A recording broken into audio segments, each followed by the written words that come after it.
नमस्कार दोस्तों, मैं अभिषेक आप सभी लोगों का फिर से एक बार स्वागत करता हूं प्रबंधन की इस क्लास में। आज की इस क्लास में हम फिर से वही 25 क्वेश्चन लेके आए हुए हैं। आप लोग रोज इन 25 क्वेश्चनों को तैयार करते रहिएगा। इसके अलावा अगर आप लोगों को इसकी पीडीएफ चाहिए हो तो पीडीएफ आपको नीचे डिस्क्रिप्शन बॉक्स में मिल जाएगी। ठीक है दोस्तों, समय को ना गवाते हुए हम चालू करते हैं।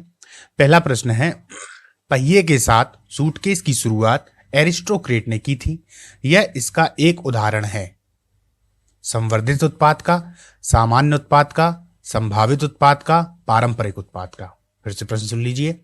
पहिए के साथ सूटकेस की शुरुआत एरिस्टोक्रेट ने की थी। यह इसका एक उदाहरण है। संवर्धित उत्पाद, सामान्य उत्पाद, संभावित उत्पाद या पारंपरिक उत्पाद।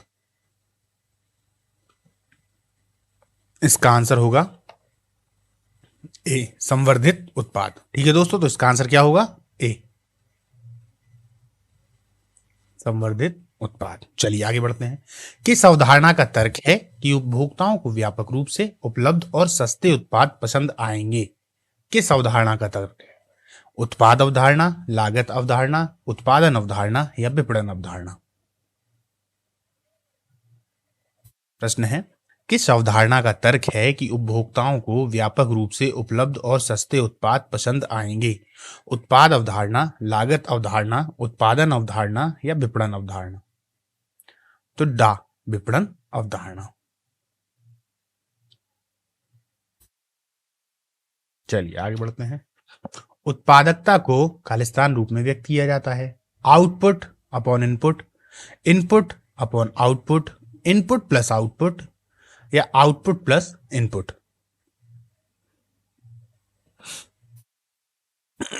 उत्पादकता, प्रोडक्टिविटी को किस रूप में व्यक्त किया जाता है? आउटपुट अनुपात input, input upon output, input plus output या आउटपुट आउटपुट प्लस इनपुट? इसका आंसर हो जाएगा ए, आउटपुट अपॉन इनपुट।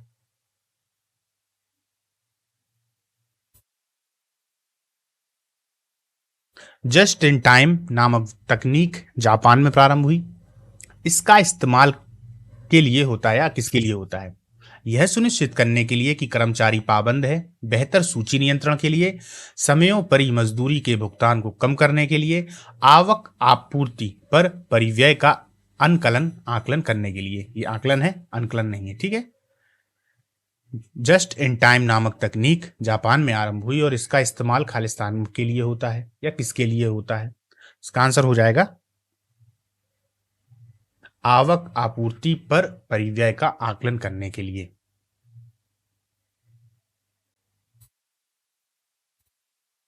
ये आपूर्ति है, हटा दिए, आकलन है। ठीक है, दास का आंसर हो जाएगा। संगठनों के उद्देश्य को प्राप्त करने के लिए अन्य लोगों को प्रभावित करने का प्रयास करने की प्रक्रिया का वर्णन करने के लिए सबसे अच्छा पद कौन सा है? योजना बनाना, नियंत्रण करना, आयोजन करना और नेतृत्व करना। फिर से प्रश्न समझिए। संगठनों के उद्देश्य को प्राप्त करने के लिए अन्य लोगों को प्रभावित करने का प्रयास करने की प्रक्रिया का वर्णन करने के लिए सबसे अच्छा पद कौन सा है? योजना बनाना, नियंत्रण करना, आयोजन करना, नेतृत्व करना। इसका आंसर है द, नेतृत्व करना।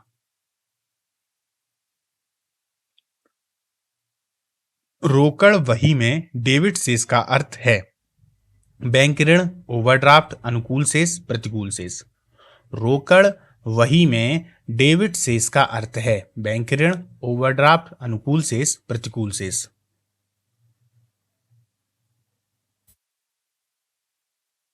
अनुकूल शेष।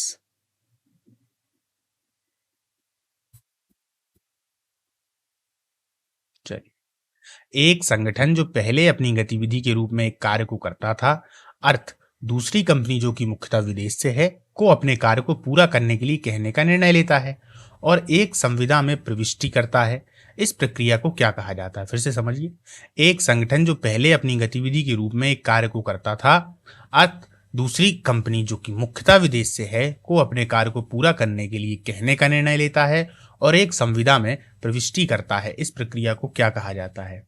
बर्खास्त करना, बहिस्त्रोतन, प्रत्यायोजन करना या भीड़ स्त्रोतन? इसी को कहते हैं बहिस्त्रोतन। ठीक है, ये प्रक्रिया जो है ये कहलाती है बहिस्त्रोतन। एक संगठन, ये वही वाला प्रश्न आ गया, चलिए कोई बात नहीं, आंसर इसका बाह्य अपन ने इसको देख लिया है। फर्म के लिए वर्तमान परिसंपत्ति के उपयुक्त स्तर का निर्णय लेने में प्रबंधन के बीच के समझौताकारी समन्वय का सामना करता है। लाभप्रदाता और जोखिम, तरलता और विक्रेता, इक्विटी और ऋण, उपर्युक्त सभी।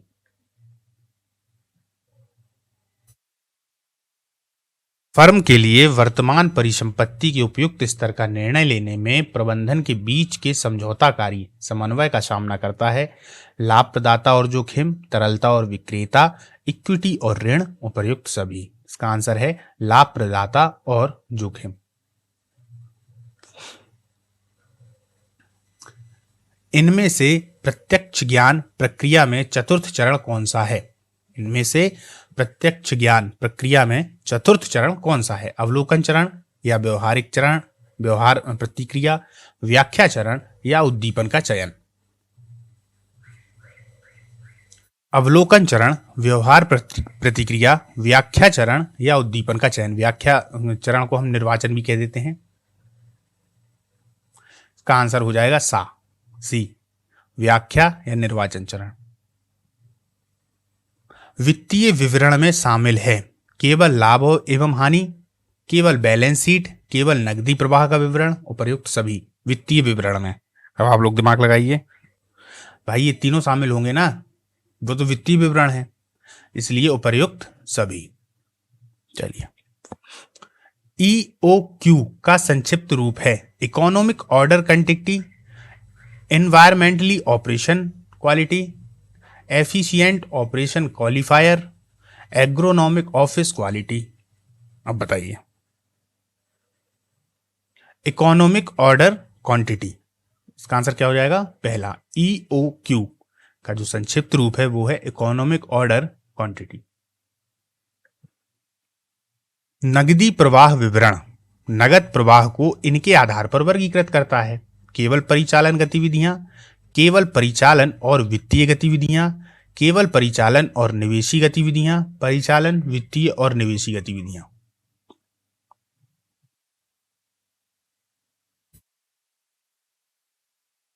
परिचालन, वित्तीय और निवेशी गतिविधियां। चलिए, संरचना कई श्रेणीबद्ध स्तरों और नियंत्रणों के संकीर्ण विस्तृति को संदर्भित करती है। ऊंची, विस्तृत, समतल, लघु। संरचना कई श्रेणीबद्ध स्तरों और नियंत्रणों के संकीर्ण विस्तृति को संदर्भित करती है। ऊंची, विस्तृत, समतल, लघु।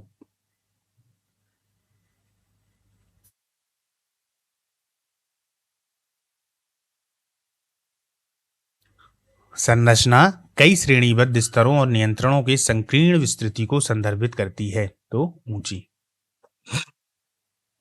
जब एक प्रबंधक बाहर की दुनिया को संगठन के अंदर की सूचनाओं की जानकारी पहुंचाता है तो वह निम्नलिखित भूमिकाओं में से कौन सी भूमिका अदा कर रहा होता है? जब एक प्रबंधक बाहर की दुनिया को संगठन के अंदर की सूचनाओं की जानकारी पहुंचाता है तो वो निम्नलिखित भूमिकाओं में से कौन सी भूमिका अदा कर रहा होता है? प्रवक्ता की, योजना की, नेतृत्व की, बिक्री की। उसका आंसर हो जाएगा प्रवक्ता की। चलिए, लाभ प्रदाता सूचकांक को भी कहा जाता है ARR, NPV, IRR, लाभ लागत अनुपात। लाभ प्रदाता सूचकांक को कहा जाता है ARR, NPV, IRR या लाभ लागत अनुपात। लाभ लागत अनुपात। बंधपत्र, डिवेंचर एवं आवधिक कर्ज इसके हिस्से हैं वर्तमान देनदारियों के, वर्तमान परिसंपत्ति के, दीर्घकालिक देनदारियों के या निवेश के। बंधपत्र, डिवेंचर एवं आवधिक कर्ज इसके हिस्से हैं वर्तमान देनदारियों के, वर्तमान परिसंपत्ति के, दीर्घकालिक देनदारियों के या निवेश के। दीर्घकालिक देनदारियों के। XYZ लिमिटेड वर्ष 2015-2016 के लिए पी एवं एल खाता तैयार करता है, यह इसका अनुसरण कर रहा है बोध अवधारणा, द्वंद्व अवधारणा, समय अवधि अवधारणा या विकासमान अवधारणा। XYZ लिमिटेड वर्ष 2015-16 के लिए पी एवं एल खाता तैयार करता है, यह इसका अनुसरण कर रहा है बोध अवधारणा, द्वंद्व अवधारणा, समय अवधि अवधारणा, विकासमान अवधारणा। तो समय अवधि अवधारणा। निम्नलिखित में से क्या उसके या उसकी कार्य के प्रति व्यक्ति के सामान्य दृष्टिकोण से संबंधित है? संगठनात्मक प्रतिबद्धता, कार्य संतुष्टि, कार्य में भागीदारी, संगठनात्मक व्यवहार। निम्नलिखित में से क्या उसके या उसकी कार्य के प्रति व्यक्ति के सामान्य दृष्टिकोण से संबंधित है? संगठनात्मक प्रतिबद्धता, कार्य संतुष्टि, कार्य में भागीदारी, संगठनात्मक व्यवहार। कार्य में संतुष्टि। क्या हो जाएगा आंसर? बी।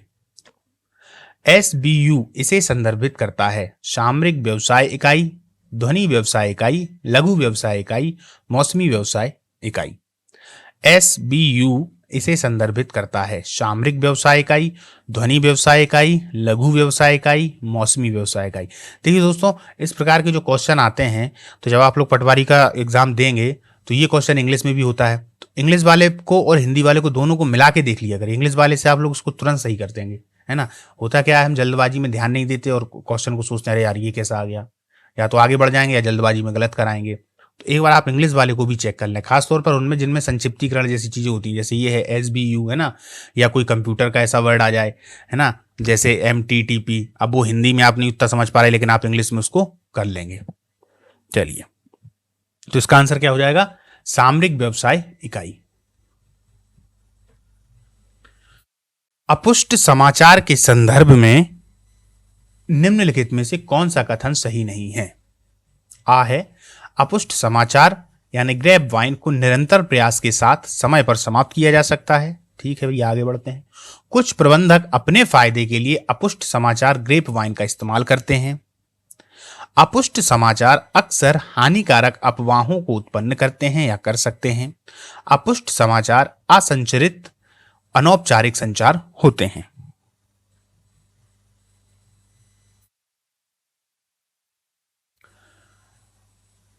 अपुष्ट समाचार ग्रेप वाइन को निरंतर प्रयास के साथ समय पर समाप्त किया जा सकता है। यही वाला गलत है, उसको समाप्त नहीं किया जा सकता। बाकी तीनों सही हैं। ठीक है, निम्न में से कौन सा प्रकार का साक्षात्कार यह प्रेक्षण करने का प्रयास करता है कि दबाव में आवेदक कैसे प्रदर्शन करते हैं? औपचारिक साक्षात्कार, गहन साक्षात्कार, प्रतिबल साक्षात्कार, असंरचित इंटरव्यू। निम्न में से कौन से प्रकार का साक्षात्कार यह प्रेक्षण करने का प्रयास करता है कि दबाव में आवेदक कैसे प्रदर्शन करता है? औपचारिक साक्षात्कार, गहन साक्षात्कार, प्रतिबल साक्षात्कार या असंरचित इंटरव्यू। तो इसका आंसर हो जाएगा प्रतिबल साक्षात्कार। निम्नलिखित में से कौन साधन के उपयोग का एक उदाहरण है? स्थायी परिसंपत्ति में वृद्धि, नकदी में कमी, कर वापसी या किसी भी दायित्व में वृद्धि।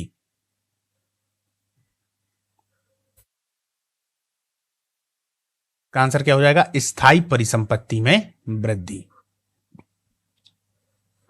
निम्न में से कौन सा ऊर्ध्वमुखी संप्रेक्षण अपवर्ड कम्युनिकेशन का एक उदाहरण नहीं है? निम्न में से कौन सा अर्धमुखी संप्रेक्षण अपवर्ड कम्युनिकेशन का एक उदाहरण नहीं है? कॉर्पोरेट नीति वक्तव्य, रूप आदेश सार, बिक्री रिपोर्ट या उत्पादन रिपोर्ट। निम्न में से कौन सा ऊर्ध्वमुखी संप्रेक्षण यानी अपवर्ड कम्युनिकेशन का एक उदाहरण नहीं है? कॉर्पोरेट नीति वक्तव्य, रूप आदेश सार, बिक्री रिपोर्ट, उत्पादन रिपोर्ट। उत्पादन रिपोर्ट। तुलन पत्र में पूर्व दत्त बीमा को खालिस्तान के रूप में दिखाया गया है। परिसंपत्ति, देनदारी, पूंजी, केवल लाभ एवं हानि खाते।